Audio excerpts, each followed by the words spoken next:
तो दुनिया में जो विकासशील देश हैं, जैसे भारत भी एक विकासशील देश है, और विकासशील देश में सबसे बड़ी समस्या होती है रोटी, कपड़ा और मकान।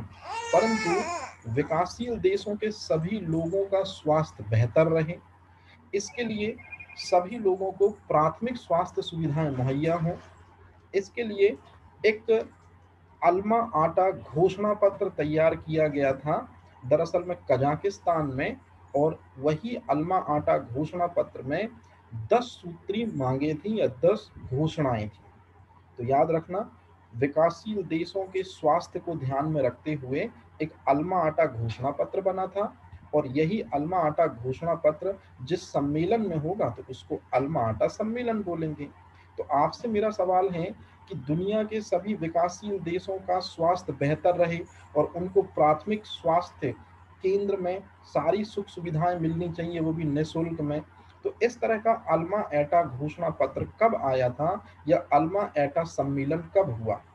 तो याद रखना कि दुनिया के सभी विकासशील देशों के स्वास्थ्य को बेहतर बनाने के लिए सबसे पहली बार अल्मा एटा सम्मेलन हुआ था 6 से 12 सितंबर 1978 को। मतलब ये वो डेट है जिस कारण से दुनिया के सभी विकासशील देशों के लोग मिले और उन्होंने ये सोचा कि क्यों ना हम सभी लोगों को प्राथमिक स्वास्थ्य देखभाल दें, इसके लिए प्राथमिक स्वास्थ्य केंद्र बनाए जाने की बातचीतें हों। तो प्राथमिक स्वास्थ्य केंद्र के साथ साथ में ऐसी 10 सूत्री मांगे बनती हैं, तो ये आप याद रखेंगे। यदि मैं आपसे पूछूं, बताइए अल्मा एटा घोषणा पत्र कब लागू हुआ या कब पारित हुआ, तो आंसर क्या है? 1978 में। और भारत ने भी इसमें क्या किए हैं? साइन किए हैं। अब मेरी बात ध्यान से सुनना, यदि कोई देश इस अल्मा एटा घोषणा पत्र में साइन कर देता है तो फिर उसको बनानी पड़ती है अपने देश में स्वास्थ्य नीति। तो यदि मैं आपसे पूछूं कि बताइए भारत की पहली स्वास्थ्य नीति कब आई थी, तो आपको बोलना पड़ेगा कि न केवल भारत की स्वास्थ्य नीति बल्कि दुनिया के जितने भी देश विकासशील हैं, यदि उन विकासशील देशों में स्वास्थ्य नीति है तो वो कहीं ना कहीं किस घोषणा पत्र के कारण आई है? अल्मा आटा घोषणा पत्र। और अल्मा आटा घोषणा पत्र पर यदि किसी भी देश ने साइन किए हैं तो भारत ने भी साइन किए हैं। कब किए हैं? 1978 में। तो निश्चित रूप में भारत को भी क्या करनी पड़ेगी? अपनी राष्ट्रीय स्वास्थ्य नीति बनानी पड़ेगी या स्वास्थ्य नीति बनानी पड़ेगी। तो भारत की स्वास्थ्य नीति आती है अल्मा एटा घोषणा पत्र में साइन करने के 5 साल के बाद। तो ये बात याद रखना, भारत की पहली स्वास्थ्य नीति वर्ष 1983 में आई थी। तो जो भी विकासशील देश अल्मा आटा घोषणा पत्र में साइन करेगा तो उसको अपने देश में क्या बनानी पड़ेगी भैया जी? स्वास्थ्य नीति बनानी पड़ेगी। तो भारत की पहली स्वास्थ्य नीति आई थी 1983 में। अच्छा, भारत की दूसरी स्वास्थ्य नीति आई थी 2003 में, और भारत की तीसरी स्वास्थ्य नीति आई थी, माफी चाहता हूँ यहाँ पर 17 है, तीसरी स्वास्थ्य नीति आई थी 2017 में। तो यदि आपसे कोई पूछे कि भारत में अभी तक कितनी स्वास्थ्य नीतियां आई हैं, तो आपको कहना है 83 में पहली आई थी, 2003 में दूसरी आई थी और 2017 में तीसरी स्वास्थ्य नीति आई थी। तो यदि अपने पास में करंट का क्वेश्चन तो यही हो सकता है कि भारत की अंतिम स्वास्थ्य नीति कब आई थी, तो याद रखना 2017 में। अब यदि मैं आपसे पूछूं कि दुनिया के सभी देशों के जो लोग हैं उनके स्वास्थ्य की देखभाल का जिम्मा किसने ले रखा है, तो आपने शायद ये सुना होगा WHO, विश्व स्वास्थ्य संगठन। तो विश्व स्वास्थ्य संगठन की स्थापना कब हुई थी, ये क्वेश्चन है। 7 अप्रैल 1948 में। हर साल इसके स्थापना दिवस को मनाया जाता है, बताइए किस रूप में? विश्व स्वास्थ्य दिवस। और विश्व स्वास्थ्य दिवस को इंग्लिश में वर्ल्ड हेल्थ डे कहते हैं। मतलब इस सवाल का जवाब होगा सी। आप गलत हो गए। याद रखना, आज के समय पे यही क्वेश्चन पूछा जा रहा है कि WHO की स्थापना दिवस को किस रूप में मनाते हैं। तो ये वर्ड नहीं देता है आजकल। विश्व स्वास्थ्य दिवस आपको उसका इंग्लिश वर्जन देगा, वर्ल्ड हेल्थ डे। तो याद रखना, वर्ल्ड हेल्थ डे कब मनाया जाता है? 7 अप्रैल को, जो WHO का स्थापना दिवस है। तो चलो जल्दी से फटाफट मुझे 3 सवालों के जवाब दो। बताओ अल्मा एटा घोषणा पत्र कब आया? 12 सितंबर 1978। जिस देश ने अल्मा आटा घोषणा पत्र पे साइन किए हैं, बताओ उस देश को क्या बनानी पड़ेगी? स्वास्थ्य नीति। भारत की स्वास्थ्य तो नीति भारत की पहली स्वास्थ्य नीति कब आई? 1983 दूसरी कब आई? 2003। 2003 और तीसरी कब आई? 2017 और चौथी आई है क्या? नहीं, अभी तक केवल तीसरी स्वास्थ्य नीति ही चल रही है। याद रहेगा ये चीज। अब चलते हैं आगे। अच्छा बताओ जरा जल्दी से, ध्यान से बताना मेरे को। 1983 में आई पहली स्वास्थ्य नीति के कारण ही दरअसल में प्राथमिक स्वास्थ्य केंद्र, सामुदायिक स्वास्थ्य केंद्र और जिला स्वास्थ्य केंद्र खुल पाए। तो क्या 1983 से पहले भारत में कभी भी किसी सरकार ने या किसी समिति ने ये प्राथमिक स्वास्थ्य केंद्र बनाए जाने की सिफारिश या सामुदायिक स्वास्थ्य केंद्र बनाए जाने की सिफारिश या जिला अस्पताल बनाए जाने की सिफारिश किसी ने नहीं की थी? मतलब पहली बार प्राथमिक स्वास्थ्य सेवाएं मुहैया हो लोगों को 1983 की पहली स्वास्थ्य नीति में ये बात बोली गई थी क्या? कि उसके पहले भी कुछ समितियां बनी थी जिन्होंने इस बात की वकालत की थी कि भारत को बुनियादी स्वास्थ्य सुविधाएं मुहैया कराई जानी चाहिए, और इसके लिए बुनियादी स्वास्थ्य सुविधाएं मुहैया कब कराएंगे लोगों को? जब हम भारत में स्वास्थ्य केंद्र बनाएंगे। तो भारत में प्राथमिक स्वास्थ्य केंद्रों की स्थापना के लिए बताओ सबसे पहले कौन सी समिति ने सिफारिश करी थी 1983 से भी पहले, कि भारत में सभी लोगों के स्वास्थ्य को फ्री में देखा जाए, स्वास्थ्य की देखभाल की जाए, कोई पैसा ना लिया जाए? तो याद रखना सबसे पहले भारत सरकार ने भोरे समिति बनाई थी। देखो आजादी के पहले बनी थी भोरे समिति 1946 में, और इसी भोरे समिति ने कहा था कि कुछ समय बाद भारत आजाद हो जाएगा, भारत की जनसंख्या तेजी से बढ़ रही है, निश्चित रूप में जनसंख्या तेजी से बढ़ रही है तो रोगग्रस्त लोग ज्यादा होंगे, तो निश्चित रूप में उनके स्वास्थ्य को ध्यान में रखते हुए उनको निःशुल्क उपचार मुहैया कराया जाए, अच्छी दवाएं दी जाएं, तो इसलिए बनाया गया था प्राथमिक स्वास्थ्य केंद्र। तो भारत सरकार द्वारा प्राथमिक स्वास्थ्य केंद्रों की स्थापना की जाए तो सबसे पहले ये बात किस समिति ने उठाई थी? जल्दी से बताना। भोरे समिति। और कब उठाई थी? 1946। अब यहाँ पर हाँ, अब यहाँ पर ये कुछ और समितियां लिखी हुई हैं, इनका संबंध भी स्वास्थ्य समितियों से है। मतलब ये इसी तरह की बीच बीच में दलीलें पेश करती रहेंगी कि प्राथमिक स्वास्थ्य केंद्र बनाए जाएं, सामुदायिक स्वास्थ्य केंद्र बनाए जाएं, जिला अस्पताल बनाया जाए, फ्री में चिकित्सा सुविधाएं उपलब्ध कराई जाएं। तो ये चीज याद रखना कि भोरे समिति बनी थी 46 में। फिर एक मुदलियार समिति भी आई थी, कब आई थी? 62 में। करतार समिति भी आई थी 74 में, और श्रीवास्तव समिति भी आई थी 1975 में। ये सभी भारत में स्वास्थ्य सेवाएं बेहतर हों, इनके लिए ये समितियां बनाई गई थी। तो आपसे कोई भी पूछ सकता है, लेकिन सबसे इंपॉर्टेंट भोरे समिति क्यों है? क्योंकि पूरे भारत में सबसे पहली समिति भोरे समिति ही है, जिसके कारण से प्राथमिक स्वास्थ्य केंद्रों की स्थापना होती है। लेकिन अगर पूछा जाए कि असल मायने में प्राथमिक स्वास्थ्य केंद्र खुलना कब शुरू होते हैं, तो 1983 से। बताओ 1983 में क्या होता है? अभी ऊपर पढ़ चुके हैं। स्वास्थ्य नीति आई थी। फर्स्ट हेल्थ पॉलिसी आई थी, पहली स्वास्थ्य नीति आई थी। अब जिस स्वास्थ्य का गाना हम गा रहे हैं, मतलब लोगों के जिस स्वास्थ्य की दुहाई हम दे रहे हैं, स्वास्थ्य सफाई से आता है, इसलिए आपके घरों में झाड़ू पोंछा लगता है। मतलब आपके घरों के बाहर आपने देखा होगा सफाई कर्मचारी आते हैं, अस्पताल वगैरह सही तरीके से चलते हैं गवर्नमेंट के, दवाखाने भी सही तरीके से चलते हैं। तो आप बताइए जो आपका स्वास्थ्य है, जो लोग सफाई होती है, अस्पताल हैं, ये सभी के सभी भारतीय संविधान की किस अनुसूची के विषय हैं? या मैं सीधे सीधे पूछूं, आपका स्वास्थ्य जो है वो कौन सी अनुसूची के अंतर्गत आएगा? मतलब आपके स्वास्थ्य की देखरेख का जिम्मा कौन सी सूची में अंतर्निहित है? अरे कॉलेज की पढ़े हो ना तुम लोग।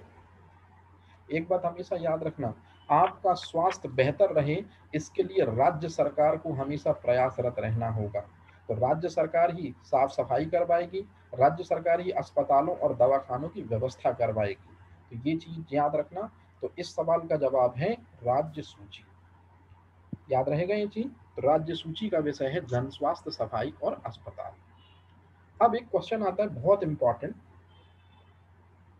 सन 1949 में परिवार नियोजन कार्यक्रम का गठन किया गया। क्यों? 1947 में हमको आजादी मिल गई और 47 के बाद देश की जनसंख्या बड़ी तेजी से बढ़ने लगी। तो देश की जनसंख्या तेजी से बढ़ने लगी तो तत्कालीन प्रधानमंत्री पंडित नेहरू को सोचना पड़ गया कि यार ये जनसंख्या तेजी से जो बढ़ती जा रही है इस पर लगाम लगानी पड़ेगी। तो इसलिए उन्होंने 1949 में परिवार नियोजन कार्यक्रम का गठन किया। और परिवार नियोजन कार्यक्रम के गठन के आप खुद देखो लगभग 3 साल बाद 1952 में उन्होंने बना के रख दिया परिवार कल्याण का राष्ट्रीय कार्यक्रम, मतलब परिवार कल्याण राष्ट्रीय कार्यक्रम भी शुरू कर दिया। तो मेरा सवाल ये है आपसे कि 1949 में परिवार नियोजन कार्यक्रम का गठन किया गया और 3 साल बाद परिवार कल्याण कार्यक्रम शुरू कर दिया गया। तो बताओ ऐसा करने वाला दुनिया का पहला देश कौन सा है जिसने अपने यहाँ परिवार कल्याण कार्यक्रम शुरू किया? तो परिवार कल्याण कार्यक्रम की शुरुआत करने वाला दुनिया का पहला देश है भारत। अब आपसे क्वेश्चन ऐसा नहीं पूछा जाएगा जैसा मैंने दिया, आपसे क्वेश्चन पूछा जाएगा परिवार नियोजन कार्यक्रम का गठन कब हुआ है? कब हुआ है गठन? 1949। और यदि मैं पूछूं कि विश्व में सबसे पहला देश भारत ने परिवार कल्याण कार्यक्रम को शुरुआत कब दी? 1952। तो 1952 से पहले दुनिया का कोई भी देश ऐसा नहीं था जिसने परिवार कल्याण कार्यक्रम की शुरुआत करी थी। So India was the first country, याद रखना ये चीज। अब आते हैं पॉलिटी में। आपने शायद पॉलिटी में ऐसा सुना होगा 73वां संविधान संशोधन हुआ था, तो उसी के द्वारा कौन सी अनुसूची जोड़ी गई भारतीय संविधान में? 11वीं अनुसूची। और इसी 11वीं अनुसूची में पंचायतों को हमने कितने विषय दिए हैं जिन पर वो कानून बना सकती है, जिनमें से एक विषय स्वास्थ्य भी है। तो याद रखना हमने पंचायतों को अधिकार दिए हैं कि वो कितने सब्जेक्ट पे कानून बना सकती है, 29, और उन्हीं एक सब्जेक्ट में से स्वास्थ्य भी है।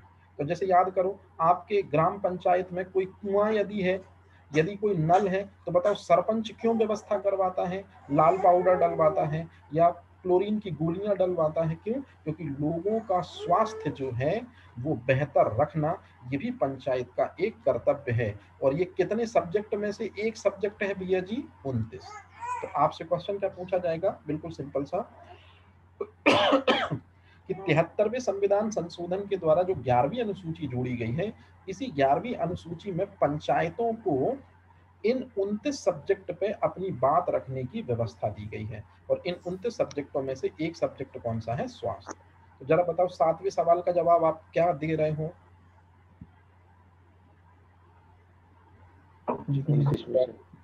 7वें सवाल का जवाब है 29 विषय, याद रहेगा। अब आप लोगों ने यदि पॉलिटी पढ़ी होगी तो आप ये भी पढ़ते होंगे 74वें संविधान संशोधन के द्वारा इस बार पंचायतों को नहीं, नगर पालिकाओं को हमने 18 सब्जेक्ट दिए हैं और इन 18 सब्जेक्ट में से एक सब्जेक्ट स्वास्थ्य भी है। आपको मुझे ये बताना है कि 74वें संविधान संशोधन के द्वारा कौन सी अनुसूची में ये 18 सब्जेक्टों को नगर पालिकाओं को पावर देकर स्वास्थ्य संबंधी कार्य भी दिए गए हैं? तो आप बता सकते हो 74वें संविधान संशोधन के द्वारा कौन सी अनुसूची जोड़ी गई है? 12वीं। याद रहेगा ये चीज, मोस्ट इंपॉर्टेंट क्वेश्चन है कि 73वें संविधान संशोधन के द्वारा 11वीं और 74वें संविधान संशोधन के द्वारा 12वीं। और ये 12वीं अनुसूची में कितने सब्जेक्ट हैं? 18। और इन 18 सब्जेक्टों में से एक सब्जेक्ट स्वास्थ्य है। तो स्वास्थ्य की देखभाल करना नगर पालिकाओं का भी दायित्व होगा, तो ये याद रखना। अब आता मोस्ट इंपॉर्टेंट क्वेश्चन, यदि मैं आपसे पूछूं ICDS योजना की शुरुआत कब हुई थी? याद रखना समन्वित बाल विकास योजना। इस योजना के तहत जो गर्भवती महिलाएं हैं, जिनके पेट में बच्चा है, बच्चा जब पैदा हो जाता है तो स्तनपान कराने वाली महिला और 6 साल तक के बच्चों को पोषण और उनके स्वास्थ्य की देखरेख कराने के लिए ये कार्यक्रम शुरू किया गया था। और याद रखना ये कार्यक्रम की शुरुआत हुई थी 1975 में। तो 1975 में दुनिया का कोई भी देश ऐसा नहीं था जिसने इतना बड़ा प्रोग्राम शुरू किया था, समन्वित बाल विकास कार्यक्रम। आपको मुझे मात्र इतना बताना है कि ICDS योजना या समन्वित बाल विकास योजना या कार्यक्रम कौन सी पंचवर्षीय योजना का हिस्सा है? 5वीं। अरे भाई मैंने सवाल में जवाब दे रखा है, जब मैं खुद बोल रहा हूँ कि आईसीडीएस योजना कब बनी है, 1900, तो फिर कौन सी 75। पंचवर्षीय योजना का पार्ट होगा? तो आप देखो कि इसमें से पंचवर्षीय योजना कौन सी, तो 74 से 79 मतलब 5वीं पंचवर्षीय योजना। याद रहेगा ये चीज ऐसा। अब आता मोस्ट इंपॉर्टेंट चीज, गांव के लोगों का, याद रखना, ग्राम के लोगों का स्वास्थ्य बेहतर रहे, और ग्राम के लोगों का स्वास्थ्य बेहतर रहे और साथ में उनको फ्री में स्वास्थ्य सुविधाएं दी जाएं। तो स्वास्थ्य बेहतर रहे और फ्री में स्वास्थ्य सुविधाएं दी जाएं, इसके लिए तत्कालीन प्रधानमंत्री मनमोहन सिंह जी ने एक कार्यक्रम शुरू किया था जिसका नाम है NHM, नेशनल हेल्थ मिशन, राष्ट्रीय स्वास्थ्य मिशन। अब आप बताइए कब शुरू किया गया था नेशनल हेल्थ मिशन?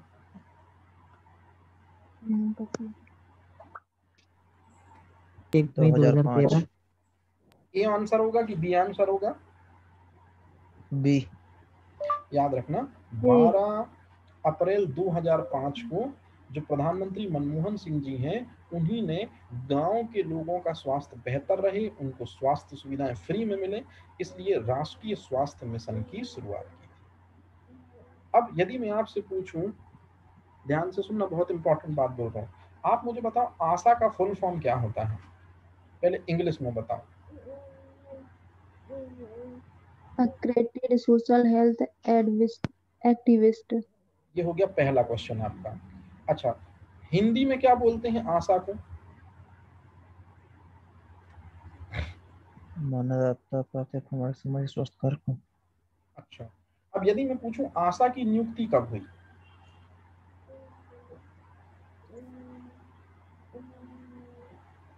आशा की नियुक्ति कब हुई? तो आपको कहना है कि बताइए राष्ट्रीय ग्रामीण स्वास्थ्य मिशन की स्थापना कब हुई, या राष्ट्रीय ग्रामीण मिशन की स्थापना कब हुई थी?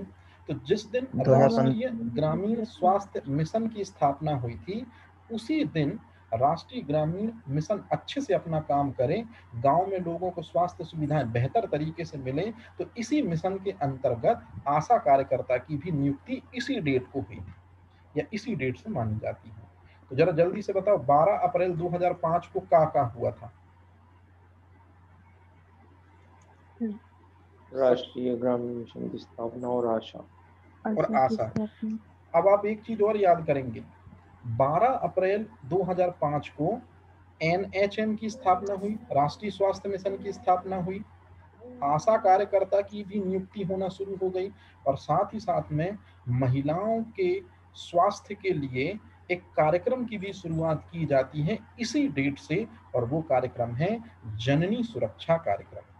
तो यदि मैं आपसे पूछूं कि जननी सुरक्षा कार्यक्रम किस डेट से शुरू हुआ, तो आप बोलेंगे जिस दिन से NHM शुरू हुआ था, जिस दिन से आशा कार्यकर्ता की नियुक्ति शुरू हुई, और उसी दिन से जननी सुरक्षा योजना की शुरुआत हुई। तो यदि मैं आपसे पूछूं कि जननी सुरक्षा योजना की शुरुआत कब हुई थी, तो जरा जल्दी से डेट बताओगे आप मेरे को? 12 अप्रैल 2005।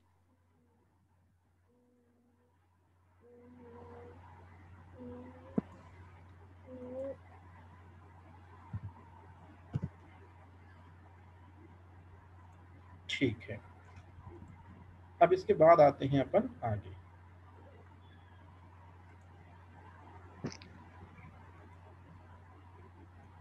अब इसके बाद अपन आगे आते हैं, तो अगला क्वेश्चन जो है, मोबाइल कहाँ रखा?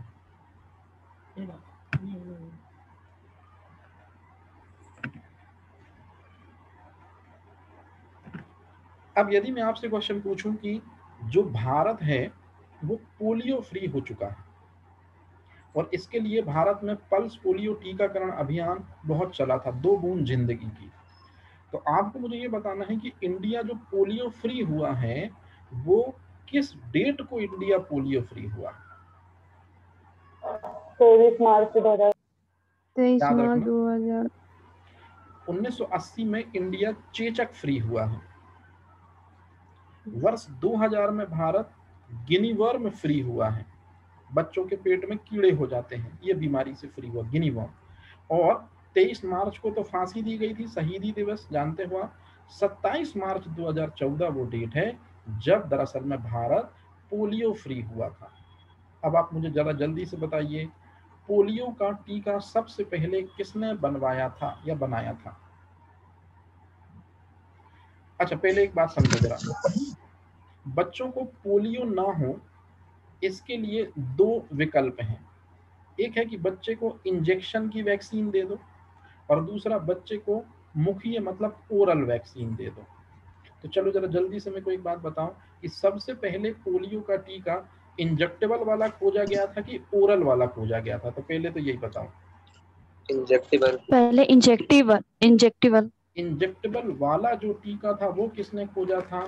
याद रखना, जो अल्बर्ट व्यक्ति अल्बर्ट था, साल सबसे पहला पोलियो का टीका जो था इंजेक्टेबल था, और वो जॉन साल्क ने खोजा था। लेकिन यदि मैं पूछूं कि आज के समय पे बच्चों को जब पोलियो की दवा पिलाई जाती है तो बताओ, जॉन साल्क की इंजेक्टेबल वैक्सीन लगाई जाती है कि पोलियो की 2 बूंद ड्रॉप पिलाई जाती है? 2 बूंद ड्रॉप। तो ये पोलियो की जो 2 बूंद ड्रॉप पिलाई जाती है, इसके खोजकर्ता का नाम है अल्बर्ट सॉल्वेन। तो यदि मैं आपसे क्वेश्चन पूछूं कि पोलियो की ओरल टीका या पोलियो की ओरल दवा या पोलियो की मुखीय दवा, इसके खोजकर्ता कौन है? तो बताओ क्या होगा आंसर? अल्बर्ट सॉल्वेन। तो अगर मैं आपसे पूछूं कि भारत 2014 में पोलियो फ्री हुआ था, बताओ जल्दी से, अल्बर्ट सॉल्वेन के प्रयासों से हुआ था कि जॉन साल्क के प्रयासों से हुआ था? अल्बर्ट सॉल्वेन। क्योंकि अल्बर्ट साल्विन की ही ओरल ड्रॉप या ओरल वैक्सीन को 5 साल से कम उम्र के बच्चों को लगातार पिलाकर हर संडे हर सैटरडे और पोलियो रोग से इंडिया फ्री हो गया। याद रखना ये चीज, ठीक है। अब चलते हैं आगे। एक बीमारी है जिसका नाम आप मुझे बताओगे, बस मैं आपको क्लू दे रहा हूं कि आंखों में सूजन, जलन और दर्द होता है। भारत को इस रोग से मुक्ति कब मिली थी? तो मैं आपको ये लिखना भूल गया हूं, भारत को इस रोग से मुक्ति मिली थी 2018 में। अब आप बताओ वो कौन सी आंखों से संबंधित बीमारी है जो वायरस से होती है और अब 2018 के बाद उसका एक भी केस हिंदुस्तान में सामने नहीं आया है? ट्रैकोमा। एग्जैक्टली। तो जल्दी से आप मुझे पहले तो एक सवाल का जवाब बताइए, ट्रैकोमा किससे होने वाली बीमारी है? वायरस। ट्रैकोमा में प्रभावित अंग क्या है? आँख। और ट्रैकोमा फ्री कब हुआ है इंडिया? 2018। बस ये 3 क्वेश्चन पूछे जाएंगे, याद रखना ये चीज, ठीक है। अब चलते हैं आगे। आपने एक लेडी का नाम हमेशा सुना होगा, फ्लोरेंस नाइटिंगेल। इनको नर्सों की माँ भी कहते हैं। या जितनी भी नर्सिंग स्टाफ आप देखते हो, जब हॉस्पिटल में आप भर्ती होते हो तो डॉक्टर के अलावा जो नर्सें आके आपका काम करती हैं वो दरअसल में इनको ही समर्पित है। मतलब सबसे पहली नर्स का खिताब इनको हासिल है, फ्लोरेंस नाइटिंगेल को। इन्हीं को नर्सिंग आंदोलन की जननी कहते हैं और इन्हीं को कहते हैं लेडी विद द लैम्प। तो 3 क्वेश्चन हो गए कि नर्सिंग की जननी किसको कहते हैं, नर्सिंग आंदोलन की जननी किसको कहते हैं, प्रथम नर्स किसको कहते हैं, लेडी विद द लैम्प किसको कहते हैं? तो फ्लोरेंस नाइटिंगेल। अब आप मुझे बताओ, फ्लोरेंस नाइटिंगेल ने कौन से युद्ध में या कौन से वॉर में ऐसा काम किया था कि जिस वजह से हम इनको नर्सिंग आंदोलन की जननी कहने लगे या इनको प्रथम नर्स का दर्जा दे रहे हैं? मतलब फ्लोरेंस नाइटिंगेल ने किसमें अपना योगदान दिया है जिस वजह से उनको हम प्रथम नर्स कहते हैं? जल्दी से बताइए। प्रथम नहीं मेरे भाई, सन 1856। तो सन 1856 में क्रीमियन वॉर हुआ था, और इसी वॉर में जो लोग घायल हो जाते थे तो रात में उन घायल लोगों के पास में लैंप लेकर पहुंचती थी ये फ्लोरेंस नाइटिंगेल। और अगर कोई किसी का अंग भंग हो गया, किसी को पट्टी, किसी को चोट, किसी को कुछ, तो इस तरह से वो इलाज करती थी। तो इसलिए जब भी युद्ध स्थल में कोई लैंप की रोशनी दिखती तो तत्काल जो व्यक्ति होता था वो समझ जाता था कि फ्लोरेंस नाइटिंगेल आ रही हैं। तो इसलिए इनको फर्स्ट नर्स भी कहते हैं, इनको लेडी विद द लैंप भी कहते हैं। और याद रखना, ये क्रीमियन वॉर के घायल सैनिकों को इन्होंने अपनी सेवाएं दी थी। तो ये मोस्ट इंपॉर्टेंट क्वेश्चन है, तो ये आप ध्यान रखेंगे, ठीक है। अब आते हैं अगले क्वेश्चन की तरफ। बताइए, केंद्रीय औषधि अनुसंधान संस्थान कहाँ पर है? लखनऊ। तो याद रखिएगा, जहां केंद्रीय औषधि अनुसंधान संस्थान है वहीं केंद्रीय विष अनुसंधान संस्थान भी है। मतलब इस सवाल का जवाब क्या होगा बेटा जी? लखनऊ। लखनऊ। याद रहेगा ये चीज। अच्छा, अब आते हैं आगे। भारत में पहली जनगणना जो है वो कब हुई थी? ये पहला क्वेश्चन है, सबसे ज्यादा पूछा जाता है। और किस वायसराय के समय में हुई थी? तो याद रखना, भारत में सबसे पहली जनगणना हुई थी ताकि लोगों के स्वास्थ्य की बेहतर देखभाल की जा सके, लोगों का डाटा मिल सके। तो सबसे पहली जनगणना हुई थी सन 1800, बताओ जल्दी से, 72। और उस समय कौन सा वायसराय है भैया जी? मेव। तो ये दो थर्ड क्वेश्चन में आपको याद रखना है कि पहली जनगणना हुई 72 में और लॉर्ड मेयो वायसराय है। लेकिन यदि मैं आपसे पूछूं कि हर 10 साल में, जैसे आज जनगणना होती है, तो हर 10 साल में पहली जनगणना की शुरुआत कब से हुई? 1881। और ऐसा कराने वाला पहला वायसराय कौन था भैया जी? Lord Ripon. याद रखना, लॉर्ड रिपन। तो यदि मैं आपसे पूछूं कि लॉर्ड रिपन कौन है, तो इन्हीं को स्थानीय स्वशासन का जनक भी कहते हैं।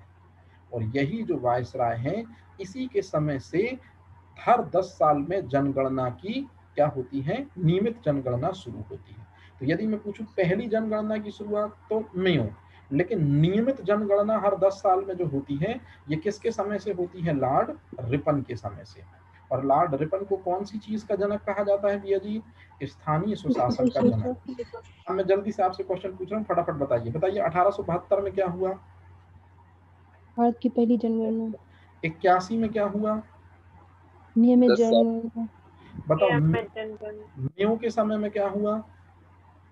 पहली जनगणना। और रिपन के समय में क्या हुआ? नियमित जनगणना। याद रखना, ये 4 क्वेश्चन है, ये फंसाने वाले हैं और यही पूछे जाते हैं, और आप लोग इन्हीं में से क्वेश्चनों को गलत करते हैं। अब चलते हैं आगे। आपने सुना होगा आयुष चिकित्सा कार्यक्रम, प्रधानमंत्री जी जो हैं वो उसके संचालित कर रहे हैं आयुष चिकित्सा कार्यक्रम। तो इस आयुष चिकित्सा कार्यक्रम में सबसे पहले हैं आयुर्वेद का पिता। तो जरा बताइए, आयुर्वेद का पिता किसे कहते हैं? चरक। ठीक है। योग का पिता किसे कहते हैं? पतंजलि। पतंजलि। यूनानी चिकित्सा का पिता किसे कहते हैं? हिप्पोक्रेटस। और मोस्ट इंपॉर्टेंट क्वेश्चन, होम्योपैथी चिकित्सा का जनक किसे कहते हैं? हनीमैन। मतलब इसमें से कोई कथन असत्य है क्या? नहीं। ये सभी कथन क्या हैं? सत्य हैं। और ये आपको याद रखने, क्योंकि ये क्वेश्चन है सारे के सारे। आपसे कोई भी एक पूछ लेगा होम्योपैथी का पिता किसे कहते हैं, तो आंसर है हैनीमैन। तो मैंने क्या कर दिया, इनको एक ही में कर दिया समराइज, जिसमें आपको ये सब याद हो जाए। अब मेरी बात ध्यान से सुनना, बहुत इंपॉर्टेंट है। एक बार फिर से मुझे बताओ, होम्योपैथी का पिता किसे कहते हैं? हैनीमैन। भारत में वो कौन सी जगह इसका हेड ऑफिस बना हुआ है? मतलब राष्ट्रीय होम्योपैथी चिकित्सा संस्थान कहाँ पर स्थित है? बेंगलुरु। देखो मैं मदद करता हूँ आपकी। आयुर्वेद का पिता किसे कहते हैं? चरक। और आयुर्वेद चिकित्सा संस्थान है यहाँ पर, कहाँ पर भैया? जयपुर। जयपुर। अच्छा, योग का पिता किसे कहते हैं? पतंजलि। और योग चिकित्सा संस्थान है नई दिल्ली। लेकिन याद रखना, आजकल योग चिकित्सा संस्थान को मोरारजी देसाई योग चिकित्सा संस्थान कहते हैं। अब यदि मैं पूछूं यूनानी चिकित्सा का पिता किसे कहते हैं भैया जी? हिप्पोक्रेटस। और यूनानी चिकित्सा संस्थान कहाँ पर है बेटा जी? बेंगलुरु। तो फिर अंतिम सवाल का जवाब आप ही मुझे दो कि होम्योपैथी चिकित्सा संस्थान कहाँ पर है, कोलकाता। और इसका पिता किसको कहा जाता है? हैनीमैन। याद रहेगा ये चीज? ठीक। अब आते हैं अगले क्वेश्चन में। निम्नलिखित में से कौन असत्य कथन है, पहचानिए। तो याद रखना हमारे चैप्टर का नाम क्या है भैया जी, स्वास्थ्य नीतियां और स्वास्थ्य कार्यक्रम। यही तो है। मतलब आपको ये चीज बिल्कुल रटे होने चाहिए। तो जैसे मैं आपकी मदद करता हूं, राष्ट्रीय मलेरिया नियंत्रण कार्यक्रम की शुरुआत हुई थी 1953 में, ये आपको याद रखना है। क्षय रोग नियंत्रण कार्यक्रम की शुरुआत भी हुई थी 62 में, ये भी आपको याद रखना है। और राष्ट्रीय कुष्ठ रोग नियंत्रण अधिनियम या कार्यक्रम की शुरुआत हुई थी 1955 में। और ये तीनों पंडित जवाहरलाल नेहरू के दिशा निर्देशन में शुरू किए गए कार्यक्रम या योजनाएं। तो ये तीनों सही है। जो इसमें गलत है वो पहला वाला है। सार्वजनिक टीकाकरण कार्यक्रम जो है उसकी शुरुआत हुई थी 1980 में, नहीं 5 साल बाद। मतलब कब हुई थी भैया जी, 1950। मतलब पहला गलत है इसमें, बाकी सब एकदम सही। अब आता है क्वेश्चन नंबर 23। क्वेश्चन नंबर 23 में आपको असत्य को पहचानना है। तो मैं आपसे पहले एक चीज क्लियर कर चुका हूं, जरा जल्दी से मेरे को एक बात बताइए, राष्ट्रीय स्वास्थ्य मिशन की स्थापना कब हुई थी? 12 अप्रैल 2005। और स्वास्थ्य मिशन का मतलब होता है दो पार्ट, एक होता है राष्ट्रीय ग्रामीण स्वास्थ्य मिशन और एक होता है राष्ट्रीय शहरी स्वास्थ्य मिशन। तो याद रखना 12 अप्रैल को 2005 को जो राष्ट्रीय स्वास्थ्य मिशन शुरू हुआ था उसका मेन मकसद था इसको शुरू करना, राष्ट्रीय ग्रामीण स्वास्थ्य मिशन, मतलब गांव के लोगों से स्वास्थ्य सुविधाएं मुहैया अच्छी हैं। तो यदि आपसे कोई पूछे कि भैया जी राष्ट्रीय स्वास्थ्य मिशन कब शुरू हुआ था, तो आपको कहना है 12 अप्रैल 2005। और वास्तविकता में 12 अप्रैल 2005 को शुरू हुए राष्ट्रीय स्वास्थ्य मिशन का मेन उद्देश्य था ग्रामीणों को स्वास्थ्य सुविधाएं मुहैया कराना। तो कई जगह पर यह सही, इसका जो आंसर है वो है राष्ट्रीय ग्रामीण स्वास्थ्य मिशन। मतलब ये दोनों एक ही चीज है। अब मैंने आपको बताया था कि जिस डेट को राष्ट्रीय स्वास्थ्य मिशन शुरू हुआ था उसी को कौन सा कार्यक्रम भी शुरू किया गया था महिलाओं से संबंधित, जननी सुरक्षा कार्यक्रम। और एक बार फिर से 6 साल बाद इसको नए सिरे से स्टेब्लिश किया गया था। तो कई बार अगर ये डेट ना मिले तो कंफ्यूज मत हो ना, ये डेट भी मिलती है। मतलब एक बार फिर से नई सरकार ने उसको नए तरीके से इम्प्लीमेंट कर दिया। अब बताओ आशा कार्यकर्ता की नियुक्ति भी कब से होती है? 12 अप्रैल 2005। अब बताओ जननी एक्सप्रेस योजना की, अच्छा जननी सुरक्षा कार्यक्रम कब शुरू हुआ? 12 अप्रैल 2005। याद रखना। और जननी एक्सप्रेस योजना की शुरुआत 2005 में नहीं हुई, 2006 में होती। तो इस सवाल का जो गलत जवाब है वो है ई। याद रहेगा ये चीज?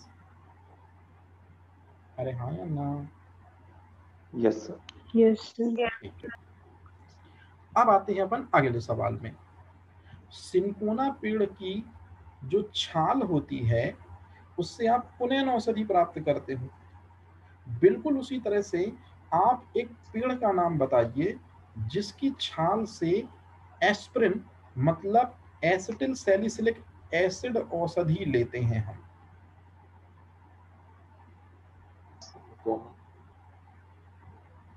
अरे भाई, सिनकोना पेड़ की छाल से जैसे कुनैन औषधि लेते हैं उसी तरह से किस पेड़ की छाल से एस्प्रिन लेते हैं? मतलब एस्प्रिन औषधि बताओ किस पेड़ से प्राप्त होती है? ऑप्शन बी, बिलो वृक्ष से प्राप्त होती है। किससे प्राप्त होती है? बिलो। अब जरा जल्दी से बताओ एस्प्रिन का वैज्ञानिक नाम क्या है? Acetyl salicylic. अब बताओ एसिटिल सैलिसिलिक एसिड मतलब एस्प्रिन का यूज वर्तमान में कहाँ करते हैं? याद रहेगा ये चीज? अच्छा, अब आता है अगला क्वेश्चन। 25वां क्वेश्चन मोस्ट इंपॉर्टेंट है क्योंकि इस समय पे एक कोरोना वायरस को लेकर काफी सारी चीजें चल रही हैं। बताओ जो एंटीबायोटिक दवा है ये जीवाणुओं पर सबसे ज्यादा प्रभाव डालती है, मतलब किस पर अपना प्रभाव नहीं डालती है? मतलब यदि आप एंटीबायोटिक दवा खाओ तो बताओ कौन सी बीमारी के रोगाणुओं को वो नहीं मार पाएगी? जीवाणु के अलावा किसी और को नहीं मार पाएगी। जीवाणुओं के अलावा और किसी को नहीं मार पाएगी। तो ध्यान रखना एंटीबायोटिक दवाएं 100% यदि एंटीबायोटिक दवाएं हैं, याद रखना, तो 100% एंटीबायोटिक दवाओं में 95% एंटीबायोटिक दवाएं जीवाणुओं को नष्ट करने का दमखम रखती हैं। 3% कवक नष्ट हो जाते हैं एंटीबायोटिक दवाओं से। 2% प्रोटोजोआ या परजीवी भी नष्ट हो जाते हैं एंटीबायोटिक दवाओं से। लेकिन एंटीबायोटिक दवाओं से कभी भी क्या नहीं मरेगा? वायरस। वायरस। वायरस। तो देखो, यदि आपको कोरोना वायरस हुआ है, मतलब आपको वायरस जनित समस्या हुई है, और यदि आप क्या ठूंसे पड़े हो, एंटीबायोटिक, तो बताओ क्या आप कभी ठीक हो पाओगे जिंदगी में? कभी नहीं नहीं। होगे। याद रखना ये चीज कि कौन से रोग कारकों पर एंटीबायोटिक दवाएं असरदार नहीं होती हैं, तो आंसर है विषाणु पर। याद रहेगा ये चीज? अच्छा, अब जरा जल्दी से बताओ मुझे, मलेरिया रोग में कौन सा रोग कारक होता है जिसके कारण आपको मलेरिया रोग होता है? परजीवी मादा प्लाज्मोडियम। अब देखो, ऑप्शन बी। कई लोग मादा एनोफिलिस बोल रहे हैं। मैंने वाहक थोड़ी पूछा है भैया मलेरिया रोग में, मैंने कारक पूछा है। तो मलेरिया रोग दो लोगों के कारण होता है, एक रोग कारक और एक रोग वाहक। तो जो लोग बोल रहे हैं मादा एनोफिलिस मच्छर, वो कारक थोड़ी है, वो तो वाहक है। इस सवाल का जवाब होगा, 25वें सवाल का जवाब होगा ऑप्शन नंबर बी, मतलब प्लाज्मोडियम परजीवी। तो यदि मैं आपसे पूछूं आपको मलेरिया किस कारण से होता है, तो आप क्या बोलोगे? प्लाज्मोडियम परजीवी के कारण होता है। याद रहेगा ये चीज ऐसे। अब इसके बाद और कितने क्वेश्चन है भैया जी?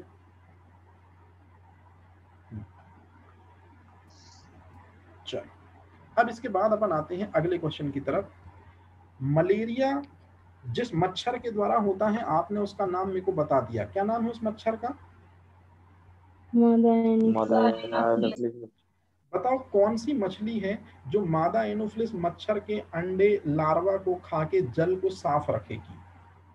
Option gambusia. गैम्बूसिया मछली को और क्या भी बोलते हैं? कीट मच्छी। अच्छा, 4 बजे सेशन लेना है क्या? ये खत्म करना है चैप्टर कि नहीं लेना है? Yes sir. 4 बजे सेशन लेके और ये खत्म कर देंगे चैप्टर, जिसमें आपको ज्यादा लोड ना पड़े, ठीक है? तो याद रखना इस सवाल सर गोयल सर की क्लास रहती है उस समय सर। तो फिर कैसे हो पाएगा यार? सर अभी कुछ टाइम बाद कर लीजिएगा ना। अभी 3 बजे से कर लेंगे। 3 नहीं, 3:30 से कर लेते, चलो अच्छा ठीक है। 3:30 में तो दिक्कत नहीं होगी।